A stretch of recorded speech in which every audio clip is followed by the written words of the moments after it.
ধর্মপ্রাণ মুসলমান নয় বন্ধুগণ, পর্দার আড়ালের পর্দানিশীল মা বোনেরা, মহান রব্বুল আলামিনের দরবারে সর্বপ্রথম শুকরিয়া আদায় করছি যে মহান রব্বুল আলামিন আমাদেরকে আসরের নামাজের পর থেকে নিয়ে রহমতের বেষ্টনীর ভিতরে জান্নাতি বাগিচার মধ্যে এসে কোরআন হাদিসের আলোচনা করার এবং শোনার তৌফিক দান করেছেন। এই জন্য অন্তরের অন্তঃস্থল থেকে শুকরিয়া আদায় করি আলহামদুলিল্লাহ। আমি সময় খুব স্বল্প, 20 মিনিট পর্যন্ত আলোচনা করতে পারবো, আর মাত্র 10-12 মিনিট আছে, এর ভিতরেই আলোচনা শেষ করতে হবে। এই জন্য ডানে বামে আমি না গিয়ে মূল আলোচনার ভিতরে আমি চলে যাচ্ছি।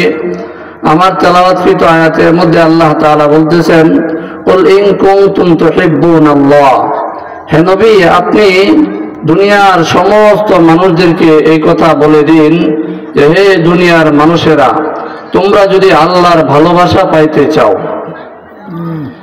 কুল ইন কুনতুম তুহিব্বুনাল্লাহ, তোমরা যদি আল্লাহর ভালোবাসা পাইতে চাও, ফাত্তাবিউনি, তাহলে তোমরা আমি নবীর অনুসরণ করো। ইউহিব্বুকুমুল্লাহ, যদি আমি নবীর অনুসরণ করতে পারো তাহলে আল্লাহ তাআলা তোমাদেরকে ভালোবাসা নেবেন। তো আল্লাহর ভালোবাসা তো আমরা সবাই পাইতে চাই, আমরা আল্লাহর ভালোবাসা তো সবাই পাইতে চাই। তো আল্লাহর ভালোবাসা পাওয়ার জন্য শর্ত কি দিয়েছেন? যে নবীর অনুসরণ করা। তো তাফসীরের কিতাবের মধ্যে এর অনেক ব্যাখ্যা লিখছেন। নবীর অনুসরণ করা এর মানে হইল নবীর সুন্নতের অনুসরণ করা, অর্থাৎ জীবনের প্রতিটা মুহূর্তে নবীজির সুন্নতের অনুসরণ করা। অর্থাৎ নবীর সুন্নতকে অনুসরণ করে কেউ যদি তার জীবন পরিচালনা করে তাহলে আল্লাহ পাক তাকে ভালোবাসা দিবেন, আর ওই লোকটা আল্লাহ পাকের ভালোবাসা পাইবেন। তাহলে আল্লাহর ভালোবাসা পাইতে হলে নবীর সুন্নত অনুযায়ী আমার জীবন পরিচালনা করতে হবে। জীবনের প্রতিটা ক্ষেত্রে, প্রতিটা মুহূর্তে, প্রতিটা কাজে কর্মে, কথায় বার্তায়, চলনে বলনে, সব কিছুর মধ্যে নবীর সুন্নতের অনুসরণ করতে হবে। আমি যদি কোনো কথা বলতে যাই, নবীজি কিভাবে কথা বলছেন, আমার কথাগুলির ধরন সেভাবে হতে হবে। আমি যদি লেবাস পরিধান করতে যাই, কাপড় পরিধান করতে যাই, নবীজি কিভাবে কাপড় পরিধান করছেন, কোন ধরনের কাপড় পরিধান করছেন, আমার আল্লাহ পাকের ভালোবাসা পাইতে হলে আমার সেই ধরনের পোশাক পরিধান করতে হবে।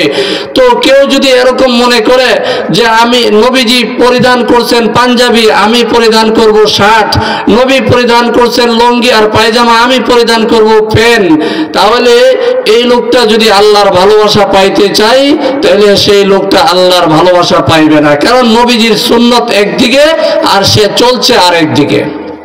এই জন্য আল্লাহর ভালোবাসা পাওয়া যাবে না। এই জন্য আল্লাহর এক ওলি বলেন, এক কবি বলেন, তু কুজা ও সুন্নতে আহমদ কুজা, তু কুজা ও সুন্নতে আহমদ কুজা, বা মুহাম্মদ কাইবুয়াত নিসবত তুরা। তুমি কোথায় আর মুহাম্মদের সুন্নত কোথায়? তুমি মুহাম্মদের মহব্বতের দাবিদার, তুমি আল্লাহ পাকের মহব্বতের দাবিদার, তুমি আল্লাহ পাকের জন্য পাগল, মুহাম্মদের জন্য পাগল, মুহাম্মদের জন্য দেওয়ানা। মুহাম্মদের ভালোবাসা পাইতে চাও, আল্লাহর ভালোবাসা পাইতে চাও, অথচ আল্লাহর ভালোবাসা যে নবীর সুন্নতের মধ্যে রাইখা দিয়েছেন, সেই নবীর সুন্নত হলো একদিকে আর তুমি চলছো হলো আরেক দিকে। কিভাবে আল্লাহ পাকের ভালোবাসা তুমি পাইবা? তো কুজাও সুন্নতে আহমদ কুজা, বা মুহাম্মদ কাইবুয়াত নিসবত তুরা।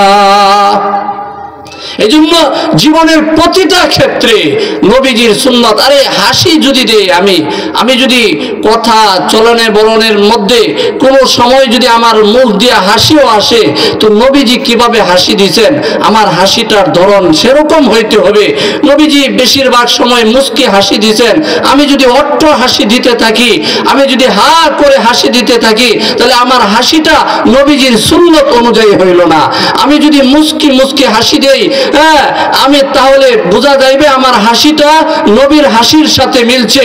আর নবীর হাসির সাথে যদি আমার হাসিটা মিলে যায় তাহলে আল্লাহর ভালোবাসা আমি পাওয়া যাইব। সুবহানাল্লাহ।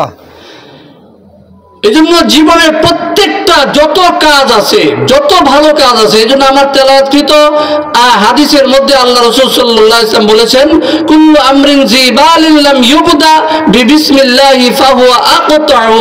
প্রত্যেক ভালো কাজ, প্রত্যেক উত্তম কাজ, যেই কাজটা আল্লাহর নামের দ্বারা শুরু হয় নাই, সেই কাজটা লেজ কাটা হয়, সেই কাজটা বেবরকতি হয়, এই কাজের মধ্যে বরকত পাওয়া যায় না।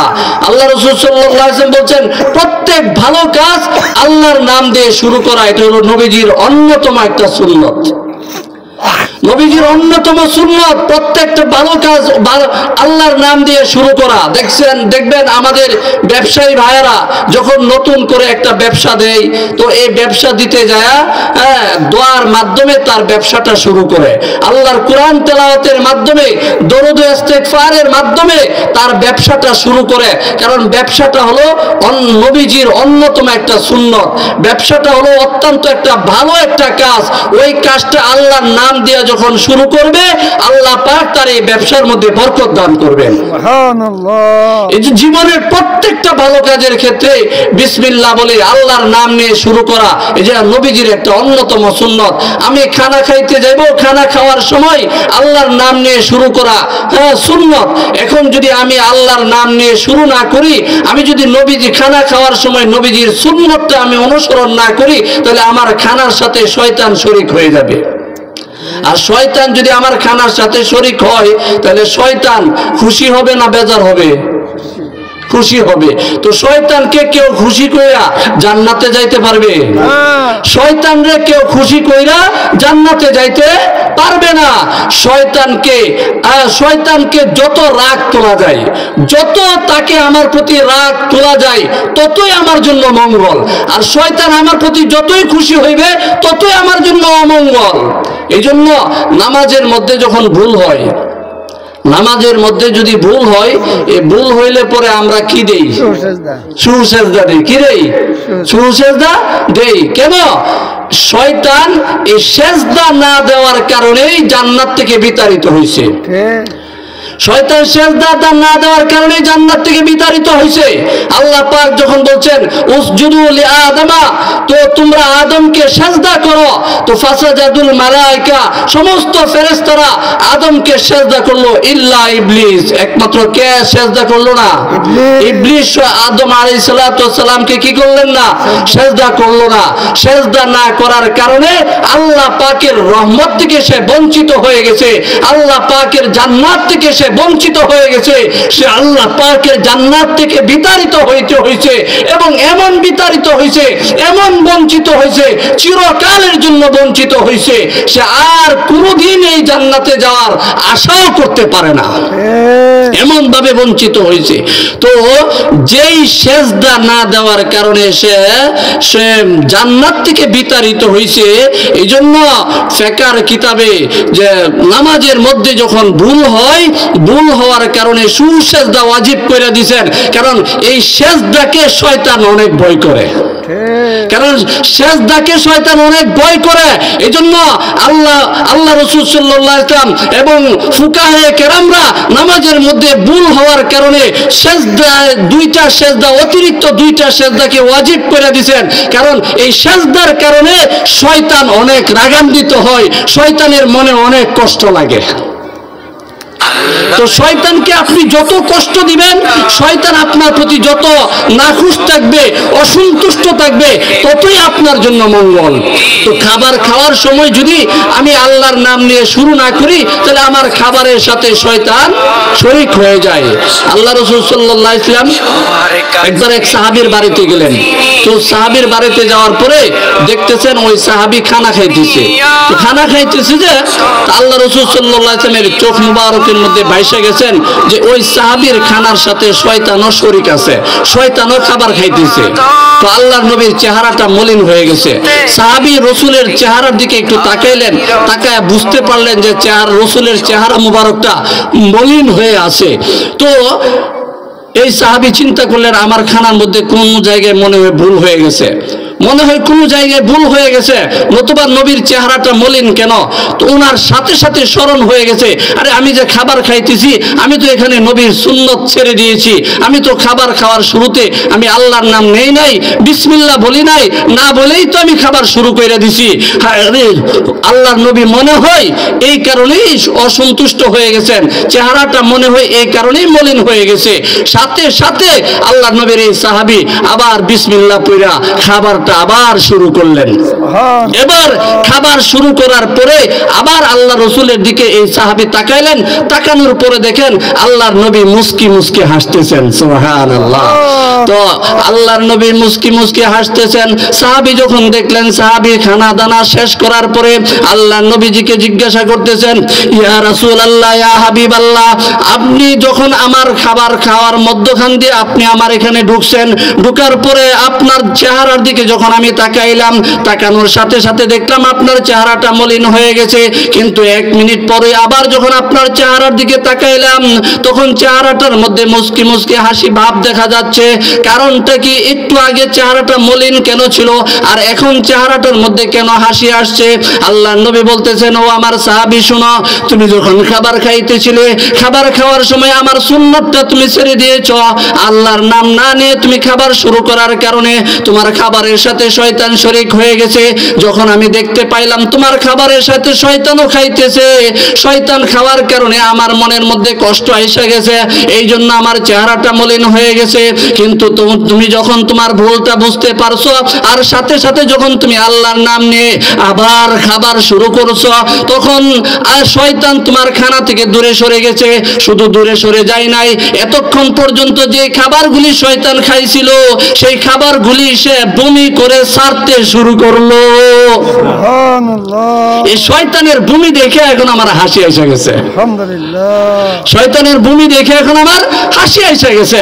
এই জন্য যখনই আমি কোনো খাবার খাইতে যাব, তখন খাবার খাওয়ার সময় আমি আল্লাহর নাম নিয়ে খাবার খাইবো। আগেকার জমানায়, ইসলামের প্রথম জমানায় শয়তান কিন্তু দেখা যাইতো, সাধারণত শয়তান দেখা যাইতো। এখনো যারা অনেক আরেফ বিল্লাহ হয়েছেন, আল্লাহর ওলি হয়েছেন, এদের সামনে এখনো অনেক সময় শয়তান বাসে। তো আল্লাহ ইসলামের প্রথম জমানায় যখন কারো কারো চোখের সামনে শয়তান বাসতো, তো আল্লাহর এক ওলির সামনে এক শয়তান বাসলো, খুব মোটা তাজা, খুব মোটা তাজা, সুঠাম দেহের অধিকারী, ভালো সুন্দর কাপড় পরিধান করা। তো আল্লাহর ওলি এই শয়তানকে জিজ্ঞাসা করলো যে তুমি এত মোটা তাজা হইলে কিভাবে, আর তোমার পরনে এত সুন্দর জামা কাপড় কোথায় থেকে আসলো? হ্যাঁ, কারণ হাদিসের মধ্যে আছে, সন্তান যখন জন্ম নেয়, এই সন্তানের সাথে আল্লাহ পাক একটা শয়তানও সৃষ্টি করেন, একটা ফেরেশতাও সৃষ্টি করেন।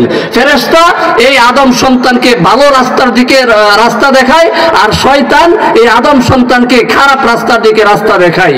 তো জন্মের সময় একটা শয়তান একটা ফেরেশতা আদম সন্তানের সাথে লাইগা থাকে।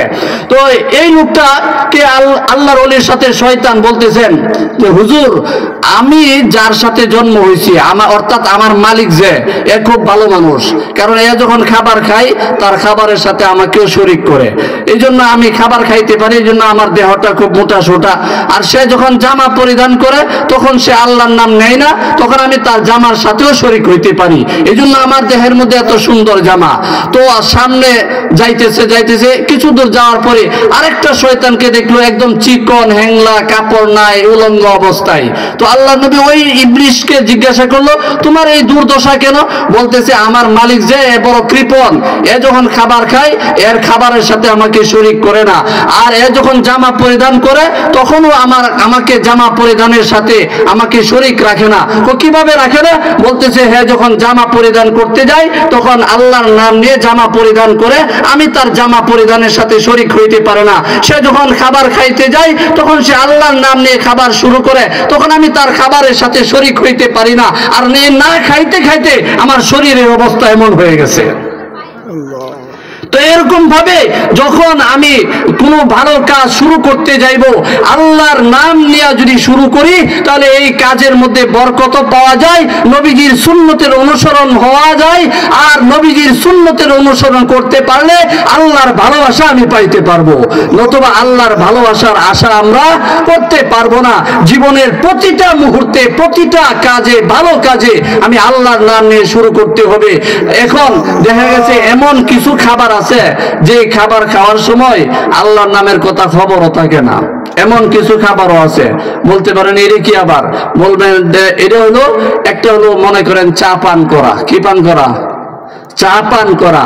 আচ্ছা, চা পান করার সময় কয়জনে বিসমিল্লাহ বইলা চাটা মুখে দেয়? চার কাপটা কয়জনে মুখে দেয়? শতকরা 99 জনই চা পান করার সময় বিসমিল্লাহ বলে না, আল্লাহর নাম নিয়ে শুরু করে না, কারণ তখন মনেই থাকে না। চা পান করার সময় বিসমিল্লাহ বলতে হবে এই কথাটাই মাথার মধ্যে থাকে না। এরকম ভাবে পান যখন মুখে দেয়, পান তখনও বিসমিল্লাহ বলতে মনে থাকে না। এরকম কিছু খাবারের সময় বিশেষ করে সতর্কতা বলতে কিছুই থাকে না। তো আমি যে পান খাওয়ার সময় খাইলাম, বিসমিল্লাহ বললাম না, আল্লাহর নাম লইলাম না, আমার এই পানের সাথে তো শয়তান শরীক হয়ে গেল। আমি যে চা পান করলাম, চা পান করার সময় আমি যে বিসমিল্লাহ বললাম না, আমার চা পানের সাথে শয়তান শরীক হয়ে গেল, শয়তান খুশি হয়ে গেল। আর শয়তান খুশি হইলে আমি আল্লাহর ভালোবাসা পাইতে পারবো না। আলাউদ্দিন আইএমসি মিডিয়া কুরআন হাদিসের কথা বলে, সত্যের দিকে আহ্বান করে। Alauddin IMC media.